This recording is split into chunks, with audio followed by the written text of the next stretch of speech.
Hi there. Welcome back for another life lesson about economy. One number decides whether debt helps you or traps you. APR. It's not the tiny percent in the ad. It's the true yearly cost with compounding. In minutes, what APR really is, how it snowballs, and the 10% rule to stay safe. Don't forget to hit like and subscribe. If you ever plan to take out a loan, get a credit card, or even finance a purchase, there is one number you must understand better than any other. It is the APR, or annual percentage rate. It's the number that looks small, but factually determines whether debt works for you or bankrupts you. So what is the APR? APR stands for annual percentage rate. Factually, it is the yearly rate charged for borrowing money, expressed as a single percentage that includes both the basic interest rate and any additional fees associated with the transaction. This is the crucial part.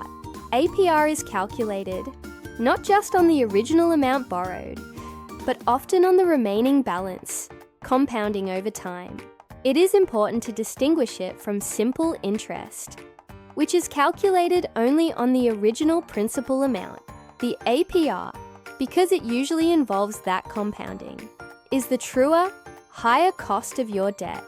If simple interest is a gentle breeze, APR is a financial hurricane. How does it work? The mechanics of APR are rooted in the frequency of compounding. Most consumer debt, especially credit cards, compound daily, monthly, or quarterly. The higher the APR, the faster the interest adds to the principal, and the faster the debt grows. This is the cruel, inverse mathematical twin of compound interest. A low APR, such as the 4% you might get on a student loan, adds up slowly. A high APR, such as the 28% on some credit cards, adds up at a terrifying exponential rate. Credit card companies rely on the fact that most people ignore this calculation, allowing them to make maximum profit. Let's look at a factual example that proves why this matters. Imagine you charge a new computer costing $2,500 to a credit card with a high 25% APR. If you only pay the required minimum payment, which is a common mistake, it could factually take you over 10 years to pay off that $1,500 item. And here is the fact that should shock you. Over those 10 years, you would pay nearly $3,000 in interest alone. That $2,500 computer has now cost you over $4,500 in total, all because you ignored the power of a high APR. If that's not factual financial urgency, I don't know what is. The danger of ignoring APR is the loss of your financial freedom.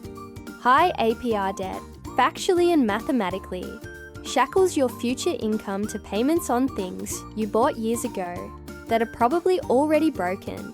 The benefit of understanding APR is control.